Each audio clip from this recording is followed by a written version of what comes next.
Hey everyone, and welcome. Today, we're going to dive into one of the most powerful and honestly challenging speeches ever given, the Sermon on the Mount. We're going to go verse by verse through Matthew chapter 5 and really unpack what Jesus was teaching. So, right at the start, in verse 1, Jesus goes up a mountain in Galilee. Now, this location, it's a huge deal. You see, in Jewish tradition, mountains are where you go to hear from God. It's meant to make you think of Moses getting the law on Mount Sinai. By choosing this spot, Jesus is basically saying, listen up. What's coming next is a new, deeper law straight from heaven. All right, here's our game plan. We'll start with the Beatitudes, which really set the stage for the kind of person who's part of this new kingdom. Then we'll get into these amazing metaphors of salt and light. See how Jesus takes the old law and goes way deeper, shifting from just actions to our intentions. And we'll wrap up with this incredible call to be perfect. So the sermon kicks off with what we call the Beatitudes.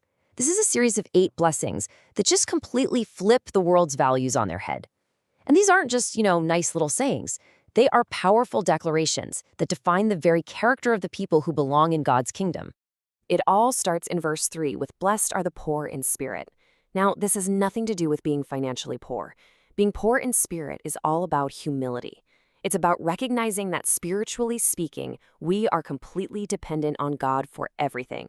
It really echoes what you see in Isaiah 57:15, where God says he lives with those who have a contrite and humble spirit. Then in verse 5, Jesus says, "Blessed are the meek, for they shall inherit the earth." We hear the word meek, and we immediately think weak, right?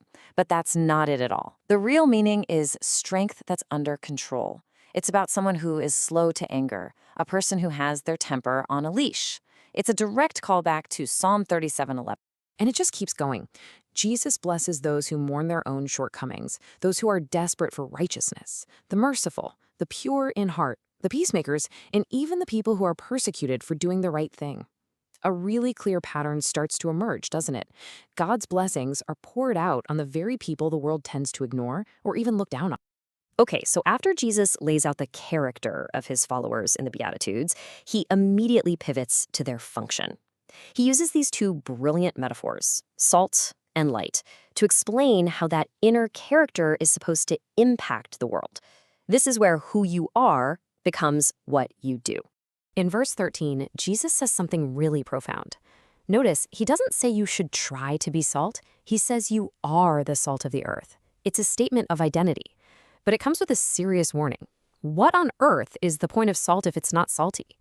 So what does it actually mean to be salt? Well, back then, salt had 2 main jobs, and they're both super important here. First, it was a preservative. It literally stopped food from going bad. So spiritually, disciples are meant to be a force that prevents moral and spiritual decay in the world around them. And second, salt was a flavoring. It brings the unique flavor of God's kingdom, his love, his joy, his truth, into a world that can be pretty bland. To really get this, think about how they salted cod for centuries. They would pack the fish in tons of salt, and that salt would pull all the moisture and bacteria out, stopping the decay right in its tracks. It's what allowed the fish to be preserved for ages. That's the kind of powerful, preserving influence Jesus is talking about. Then, in verses 14 through 16, he hits us with the second metaphor. You are the light of the world. Now, in John 8:12, Jesus says that he is the ultimate light. So what are we? We're the reflectors. Our good works are supposed to be visible, like a city glowing on a hilltop at night, so that when people see them, they look up and give glory to God. All right, this next part is a huge turning point in the sermon. Some people listening might have been thinking, is this guy here to just tear down all the old laws? But in verse 17, Jesus makes his purpose crystal clear. Think not that I am come to destroy the law or the prophets. I am not come to destroy, but to fulfill. So what does he mean by fulfill? Well, you got to understand that the law of Moses really had 2 parts. You had the ceremonial law, all the sacrifices, rituals, and stuff, which were basically shadows pointing forward to Jesus. He completed or fulfilled those. But then you have the moral law, things like the 10 Commandments. That reflects God's unchanging character. Jesus didn't get rid of that. He came to show us its deepest, truest meaning. And then, in verse 20, Jesus just drops a bombshell. He says that to get into the kingdom, your righteousness has to be better than that of the Pharisees. Now, you have to remember, the Pharisees were the absolute superstars of rule-keeping. The message is unmistakable. This kingdom isn't about just checking boxes and following external rules. It's about a total transformation of the heart. So, to show us what this heart level righteousness actually looks like, Jesus gives 6 powerful examples. He keeps using this pattern. You have heard that it was said, but I say unto you. It's this amazing contrast between the old understanding and his higher, deeper law. Take murder, for instance, in verse 21. The old law was pretty straightforward. Don't kill. But Jesus says, hold on, let's go deeper. He traces the act all the way back to its root, anger and contempt in the heart. He says unresolved anger is spiritually dangerous, and that getting right with people is so important. It should happen even before you come to worship. Next up, in verse 27, is adultery. The old law, again, focused on the physical act, but Jesus internalizes it completely. He says the sin doesn't start with the act, it starts with the lustful look. The desire in your heart is where the violation of God's higher law begins. True righteousness has to start with our inner thoughts. Now this one, in verse 38, an eye for an eye, gets misunderstood a lot. It wasn't a command for personal revenge. It was actually a legal principle designed to limit punishment and stop feuds from escalating. But Jesus calls his followers to something way more radical. Don't retaliate at all. Turning the other cheek isn't about being a doormat. It's a powerful move to break the whole cycle of vengeance. And to really get his next point in verse 41, you have to know about this hated Roman law called Angaria.